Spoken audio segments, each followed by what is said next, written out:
Tiene la palabra don Sergio Sayas. Gracias, señor presidente. Buenas tardes, señorías.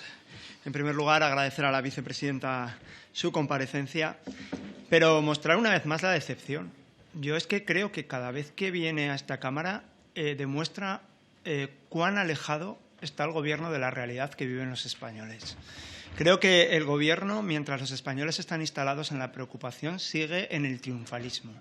Y la verdad es que me hace dudar de si vienen a tomarnos el pelo o es que realmente viven en otra galaxia.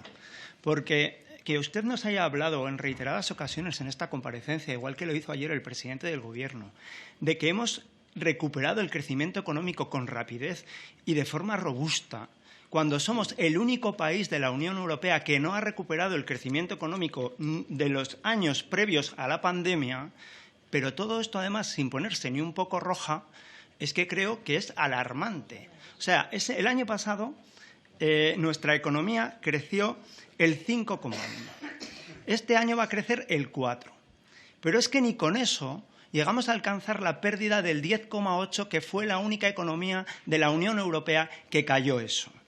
Y es más, no solamente estamos ahí, es que previsiblemente ni con el crecimiento del año que viene lograremos recuperar los niveles prepandemia. ¿Me puede decir dónde está el éxito de España en esta materia? Por otro lado, también si hablamos de la inflación, nos decía usted que sus medidas están dando frutos y que el peso de la energía en la inflación está, de alguna manera, empezando a notarse ese impacto menor. Oiga, pues no sé dónde lo nota usted, porque la inflación de agosto en España ha sido el 10,3, la de Italia un 9, la de Alemania un 8,8, la de Francia un 6,5. Ninguno de los países de la Unión Europea ha superado este año una inflación del 9 y el único país que ha crecido por encima de las dos cifras durante los 3 últimos meses es el nuestro, que suponemos que además tenemos la excepción ibérica y que somos uno de los países menos expuestos a la crisis energética. Pues usted me explicará qué es lo que está pasando. Pero a mí lo único que se me ocurre pensar es que sus medidas no están siendo acertadas. Que lo que nos diferencia del resto de países de la Unión Europea es que tenemos un gobierno peor. Y es que ustedes están tomando las medidas a base de populismo, en una guerra abierta con Podemos, a ver quién se lleva el gato al agua, y no están pensando más que en gastar más.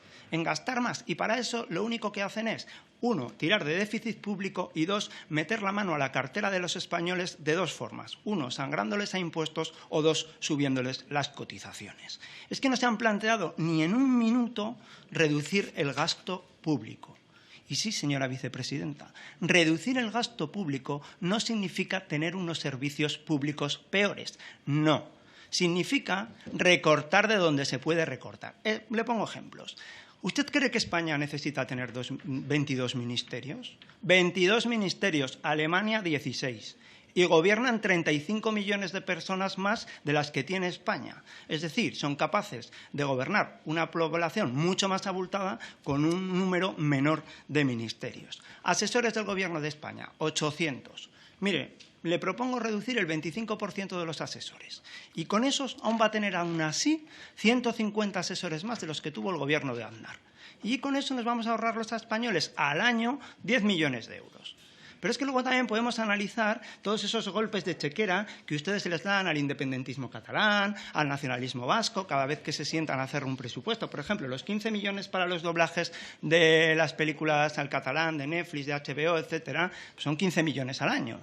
Pero es que además, si analizamos los fondos MEF, por ejemplo, vemos cómo Cataluña se está llevando el 41% de los fondos cuando representan el 14% de la población. A lo mejor hay algo ahí de pago político por parte del Gobierno de España en detrimento de los intereses de otras comunidades autónomas, por ejemplo, de la Navarra, que no se está viendo muy beneficiada por los fondos del Gobierno.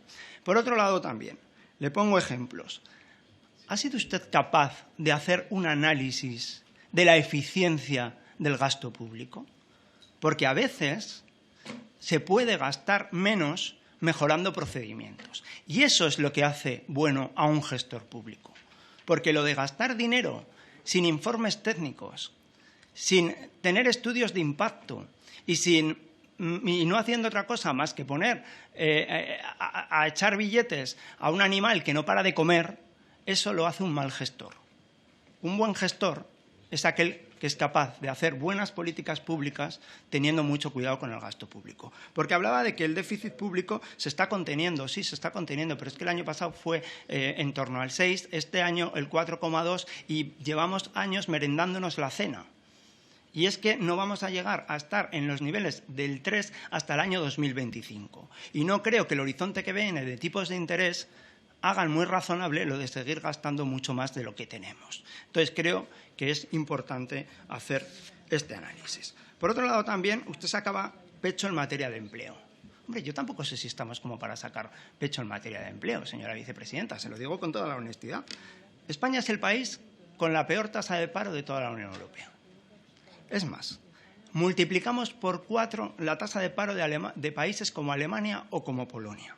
Un tercio de los parados en España llevan parados más de 2 años. La productividad, desde que ustedes son gobierno, ha caído 6 puntos. Hemos retrocedido en productividad al año 2010. Esto significa que si fuésemos capaces de tener la productividad que teníamos en el año 2018, antes de que ustedes llegaran al gobierno, estaríamos produciendo con 1 millón de trabajadores menos el mismo nivel de PIB que estamos produciendo ahora con 1 millón de trabajadores más. Y a lo mejor esto se explica porque 450.000 de los puestos de trabajo que se han creado son públicos, porque hay 450.000 empleados públicos más de lo que lo hacía hace 5 años. Los datos de agosto tampoco creo que sean para sacar pecho. 190.000 empleos perdidos en el mes de agosto. Pero es que es más. Si analizamos el tema de los autónomos, vemos cómo es en agosto cuando se han perdido 1.000 autónomos, algo que no ocurría desde el año 2013, salvo si exceptuamos, obviamente, los meses de la pandemia. Por tanto, se saca pecho, pero yo tampoco creo que el mercado laboral español esté para mucho fuego de artificio. Fondos europeos.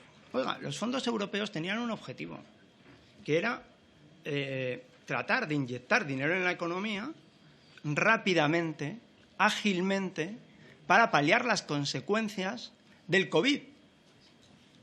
Y por eso tenían un horizonte temporal de los años 21, 22, 23, pero es que de los 31.000 millones que tenemos disponible, en el primer semestre solo se han pagado 2.620, es decir, el 9% de los fondos europeos. Hay una ralentización absoluta en el uso de estos fondos y, por tanto, un efecto muy retardado en lo que puede ser el impacto en el crecimiento económico cuando necesitamos tener ese impacto, porque esos fondos eran para el COVID. Otra cosa es que ahora nos vengan bien también para la situación económica en la que tenemos en este momento. Por otro lado, también, dentro de estos pagos del 9%, hay muchas transferencias a las comunidades autónomas que no podemos seguir su evolución o no lo podemos seguir con la misma rapidez de las que podemos seguir lo que gasta directamente el Gobierno de España. Y aquí sí que quiero terminar haciendo un especial hincapié en los fondos europeos para Navarra. Desde luego, estamos viendo cómo son la pedrea. O sea, a nosotros no nos está tocando de los fondos europeos ni la pedrea. De los 31.000 millones que hay disponibles para Navarra, que sepamos 400. Eso es una cifra absolutamente ridícula para el volumen del que estamos hablando y creo que Navarra se merece más. Que Navarra tiene sectores importantísimos para el conjunto de España que tienen que ser apoyados, como la industria agroalimentaria, infraestructuras vitales como el Canal de Navarra o como el tren de alta velocidad, una apuesta importante por las energías renovables que nuestra comunidad ha sido pionera y que ahora mismo necesita ayuda para seguir adelante, o cuestiones tan importantes como el aprovechamiento de las 3 universidades que tiene Navarra para poder ser mejor en materia competitiva. Así que este análisis es el que yo le puedo decir, muy alejado de lo que el Gobierno presenta y, desde luego, creo que sería mejor huir del triunfalismo, porque solo desde el realismo se pueden tomar las medidas que necesita España. Muchas gracias. Señora Calviño, claro que los navarros estamos orgullosos de ser navarros. De lo que no estamos orgullosos es de los gobiernos que tenemos, ni allá ni aquí. Que yo entiendo que es muy de izquierdas confundir la parte con el todo, los países o las comunidades con los gobiernos. Y no, una cosa es España y otra cosa es su gobierno. Y una cosa es Navarra y otra cosa es su gobierno. Otra cosa que también le cuesta mucho entender a la izquierda es lo de la eficiencia en el gasto público. Yo entiendo que esto a alguien de izquierdas le cuesta mucho entenderlo y por eso probablemente no ha entendido lo que he querido decir con el discurso que he hecho previamente. Evidentemente, reducir ministerios es el chocolate del loro. Claro que sí. Pero es que chocolate a chocolate hacemos una tableta. Y es que este loro come mucho chocolate. Este loro que tenemos en España, que es el gobierno, come mucho chocolate. Entonces, usted dice que no aporta nada a reducir ministerios. Y yo le pregunto, ¿y qué aporta tenerlos?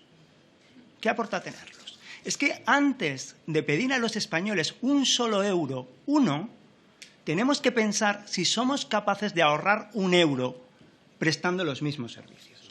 Y eso es exactamente lo último que hace la izquierda. La izquierda se dedica a meter la mano en la cartera de los españoles antes de pensar si somos más eficientes. Y, por tanto, dilapida el dinero porque cree que no es de nadie. No, el dinero público sí es de todos los españoles. Y, por tanto, es una falta de respeto al dinero de los españoles malgastarlo en estructuras elefantiásicas, en pagos políticos a cambio de votos para los presupuestos, en complacer los peajes de los socios en las estructuras presupuestarias y luego ponerle la mano en la cartera de la gente, friéndole a impuestos, subiéndole las cotizaciones porque se necesita más. Eso es lo que hacen exactamente los malos gestores. Evidentemente, la izquierda nunca ha dado un ejemplo en el mundo de una buena gestión de un gobierno, muchísimo menos la izquierda comunista, que no habrá un ejemplo en el mundo que me puedan poner de un país donde su sociedad haya progresado con el comunismo. Han progresado las élites de esos países, pero no la sociedad. Por tanto, entiendo que este debate sobre la eficiencia económica a la izquierda se le atragante. Muchas gracias. Muchas gracias, señor Sayas.